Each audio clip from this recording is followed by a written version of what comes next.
자, 오늘 저희 스튜디오에 아주 귀한 손님 오셨습니다. 완전 폭염 속에서 아스팔트 위에서 촛불 행진을 주관하시고 주도하시는 권호혁 촛불행동 사무처장님 스튜디오로 모셨습니다. 서울에서 직접 저희 유튜브 출연하시기 위해서 직접 이렇게 내려와 주셨습니다. 너무 감사합니다. 반갑습니다. 반갑습니다. 네, 예. 안녕하십니까.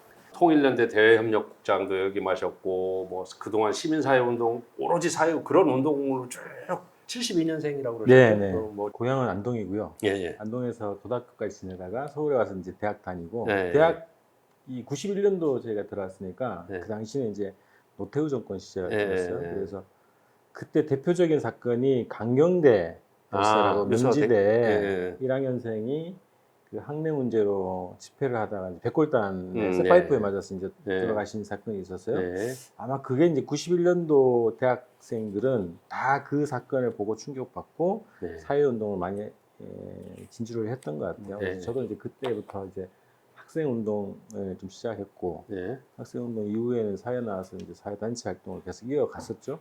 네. 정당 활동도 했었고요. 아, 어느 정당? 저는 민주노동당 시절에 국회에 이제 보좌관 역할 잠깐 했었고, 그 다음에 이제 지금은 진보당으로 이름 바꿨지만 민중당 시절에 잠깐 당직자 생활도 하고 했었습니다. 네. 그러셨군요. 그러면 뭐 정치하고 인연도 좀 있었네요. 그렇죠. 근데 정치를 무슨 따로 이제 분리해서 대하지 않았고, 다 이제 진보운동의 한 형태라고 생각해가지고 해왔던 거죠. 직접 정치에 출마하셨거나 그런 경험은 없으시고? 있습니다. 있어요? 네. 어디에서? 민중당 시절에 2018년도 지방선거 때 그때는 이제 당을 열심히 알리자 해가지고 당선 뭐 이런 개념 없이 그냥 그렇죠. 이제 당 이름 걸고 출마를 했었는데 그때 서울시의회 의원에 이제 출마를 했는데 그 지역이 용산 지역이었어요. 몇 등 하셨어요? 등수는 아닌데요. 제가 선거운동을 거의 안 했거든요. 등록을 안 하셨어? 선거운동을 거의 안 하고 뭐 유세차 이런 것도 없고 오로지 명함 가지고 지역에서 한 2번 정도 뿌렸어요. 한 2시간 정도 한 1,500장 뿌렸는데 1,500표 받았습니다. 명함을 그럼 한 3만 장 뿌렸으면 당선되셨겠네. 그 생각이 들더라고요. 권 대표님 같은 경우는 이제 우리 사회의 민주 발전을 위해서 어떻게 보면 자기 인생을 희생해 오신 분인 것 같으신데, 자 이제 본격적으로 저기 촛불행동에 대해서 좀 여쭤보겠습니다. 지금 현재 주관하고 계신 게 촛불행동 상임 공동대표를 맡고 계시니까 이 촛불행동이 설립된 지 1년 만에 회원이 6천 명이 넘었다고 그래요. 이게 유료 회원입니까? 그렇죠. CM에서 자동 이체하시는 자동 이체하는 회원. 그럼 이게 그 6천 명이 한 어느 정도를 지금 지난번에 그 어디서 그랬던가 이 뭐 회비를 가지고서 뭐 어떻게 쓴다 뭐 국회의원 중에 누가 시비 걸었던 적이 있죠. 국민의힘이 시민사회 성진화위원회 구성해가지고 거기 하태경 위원장이 위원장이고 거기에 위원으로 있는 서범수 의원이라고 이 의원이 이제 보도자료를 뿌렸어요. 출입 기자들한테 집중적으로 배포했던 것 같아요. 그러면서 이제 촛불행동이 진행하는 촛불 대행진 현장에서 현장 모금하는 금액을 가지고 기부금법 위반이라는 그 제기를 했고, 그 다음에 촛불행동 비용이 기하급수로 늘어가지고 이 용처를 알 수 없으니 수사가 필요하다 뭐 이런 식으로 보도자를 뿌린 거예요. 그러면서 이제 많이 알려졌죠, 촛불행동이 또. 근데 지금 그때 고소하셨나요? 그 하지는 않았어요. 안 왔습니까? 저희도 이제 일단 여론전을 진행했고 공식적인 입장을 밝혔고 면담을 신청했어요. 답장은 없고. 그래서 그쪽에서도 아직 그 이후에 더 특별한 움직임은 없는데 저희도 일단 경고하는 선에서 입장 발표하고 더 진척을 시키지 않고 지켜보고 있는 상황입니다. 지금 그 촛불행동 그 모금하는 해서 쓰는 것들이 지금 투명하게 제가 알기로 다 공개되고 있는 걸로 알고 있는데 구주구주 다 공개를 전부 다 그때 다 공개 10원 한 장까지 다 공개하시고 있잖아요. 이상한 사람들이요. 그분들 입장에서는 이해가 안 될 거예요. 이상한 사람들이 헛소리하는 거니까 그렇게 개의치 마시고 좀 아주 더 열심히 해주십시오. 저 다음으로 이제 그 촛불 6월부터 이제 촛불 대행진으로 이제 진행을 하고 계시는데 촛불 대행진 이름으로 된 거는 작년 2022년 8월 6일부터 아, 그때 이게- 2차였어요. 아, 그랬어. 2차 때는 이제 윤석열 퇴진 김건희 특검 촛불 대행진. 그럼 이 촛불 대행진이라고 하면은 이 어떤 그동안 촛불의 어떤 집회 문화적인 요소 이런 걸 좀 가미한 게 되나요? 아니요, 그러니까 내용적으로는 네. 저희가 이제 그 촛불 행동의 그 연혁이라 그럴까요? 그 사전에 제가 시작한 게 2021년 대선 전에 네. 9월 달에 검언개혁 촛불행동 연대라고는 임시 기구를 꾸려서 활동을 했어요. 그게 이제 그때 윤석열이 검찰총장을 사직을 하고 예. 출마를 했죠. 출마를 선언했죠. 그러고 나서 그 당시에 조민, 네.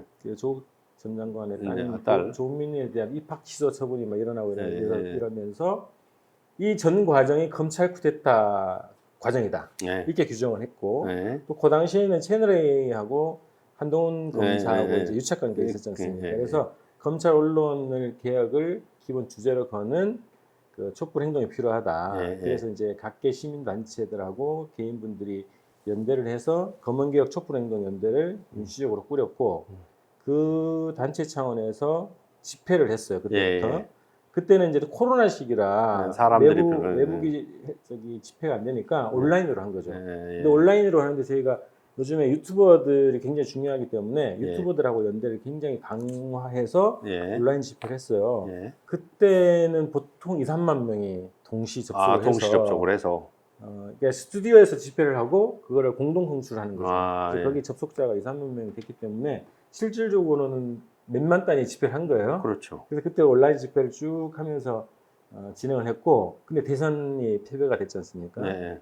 그러고 나서 시민분들이 뭐 뉴스를 안 보신다, 막 그리고 막 우울증 빠지시고 막 이런 상황이라서 네.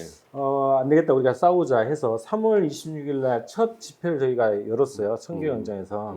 그때는 저희가 한 200명 정도 오실 걸로 예상을 하고 예. 소박하게 준비를 했는데 그때 한 1000여 명이 오셨어요. 아. 그래서 시민들의 기세를 확인했죠. 예. 그래서 그때는 이제 어쨌든 출범 전이기 때문에 경고한다라는 구호로 집회를 3주에 한 번씩 좀 진행을 해왔어요. 그러다가 취임을 하고 나서 그 폭정 뭐 이런 것들이 계속 이어지면서 저희가 7월 말에 정책 결단한 거죠. 퇴진을 걸어야 된다. 예. 그러면서 이제 8월 6일 날 첫 퇴진 집회를 퇴진 하죠. 집회를 하는데 촛불 대행진이라는 이름을 붙인 거예요. 그러셨구나. 지금 현재는 이 집회에 보통 평균 어느 정도 참석을 하시죠? 그 시기마다 다르고 이제 조금씩 틀리겠죠, 정치상이 물론. 다른데 네. 저희가 연인원으로 만 전후로 이렇게 보고 있어요. 네. 그래서 뭐한 2, 3만 가기도 하고 만 왔다 갔다 하기도 하고 뭐 그렇게 유지가 되고 있습니다. 제일 많이 참석했을 때가 한 30만 명 이렇게 참석했을 때가 있었던 것 같은데요, 그죠? 그래서 저희가 작년 말인가? 10월 22일 날 네. 첫 전국 집회를 했는데 네. 그때가 한 13만에서 15만 정도 했었던 네. 거고요. 그 다음 전국 집회가 이제 11월 달에 있었는데 그때가 이제 저희가 보도자료 낸 건 2, 30만 명 냈어요. 그래서 규모로는 아마 실질적인 규모로는 10월 달에 아마 제일 많았던 것 같아요. 그러면 이제 지금 현재 보면은 서울뿐만이 아니고 네. 전국 한 50곳 정도에서 한다고 그러는데 그게 맞습니까? 한 50곳? 전국에 50곳 정도에서 전국 집중하면 올라오시는 지역이에요. 올라오신 지역이고 다 이제 모집책들이 예. 선정이 돼서 버스를 대절해서 예. 올라오신 지역이 48에서 50곳 정도 되고 그 다음에 그 주마다 혹은 2주마다 한 번씩 이렇게 촛불 집회를 하는 곳 장소가 한 20여 곳. 20개소. 대전 충청 촛불행동 준비가 되고 있고 예. 그 차원에서 지금 몇 차례 집회를 했었고 예. 이제 좀 안정적으로 진행될 것 같아요. 뭐 이렇게 규탄 집회 이런 게 하다가 이제 아주 본격적으로 퇴진 집회를 하고 계시는데 올해 중으로 지난번에 이제 저희 스튜디오에 출연하셨던 부본기 대표도 그런 말씀을 하셨어요. 올 연말에 분명히 기회가 오고 위기가 온다. 윤석열 정권에. 근데 그러면 지금 우리 권 대표님도 그렇게 생각을 하시고 뭐 준비하고 계시는 게 있으세요?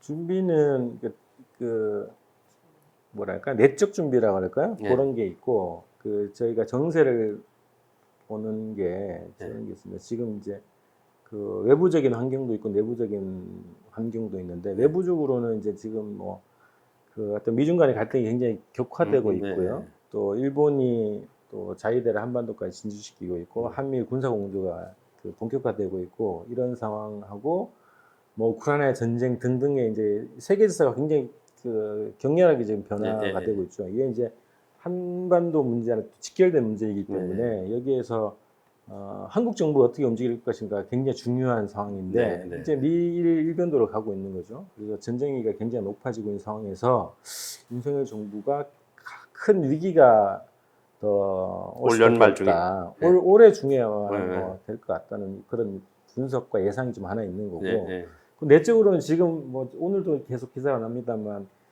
그 서울 양평간 고속도로 때문에 지금 뭐 원희룡 사태 뭐 이런 얘기도 나오고 백지화 얘기도 나온단 말이죠. 비리를 백지화 한다고 해서 이제 없어진 건 아니니까.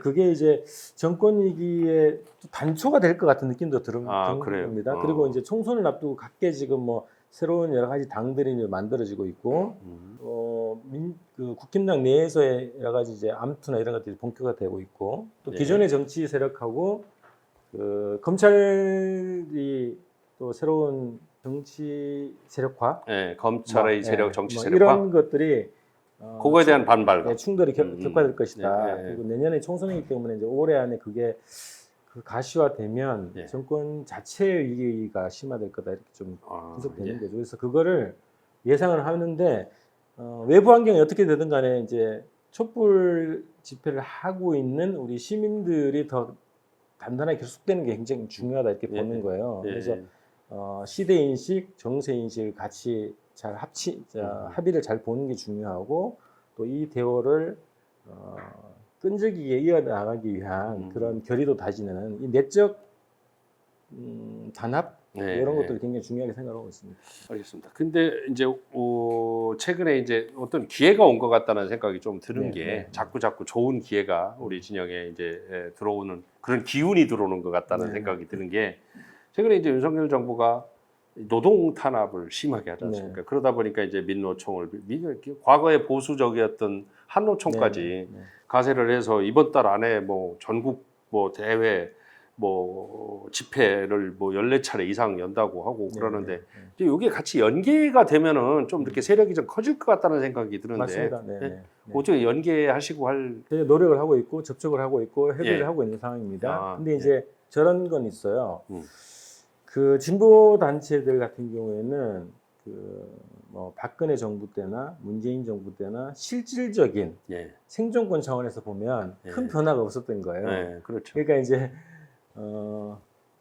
문재인 정부에 대한 비판적 평가도 있고 이런 것이 깔려 있죠. 정서적으로. 별로 그렇게 우리가 저 문재인 정부 안에서도 뭐 그렇게 혜택을 뭐 그렇게 큰 뭐 저게 변화가 있거나 이런 게 별로 그렇죠. 없었다. 민생 차원으로 보면 뭐 큰 변화가 없었다고 보는 거예요. 그래서 이제 근데 이제 촛불 집회 같은 경우에는 이제 민주당을 포함한 각 정당, 각 단체들이 다 연합해서 윤석열 검찰 독재에 맞서 싸우자 이런 게 좋은데 그래서 뭐 야당 정치인들도 많이 발언을 서지 않습니까?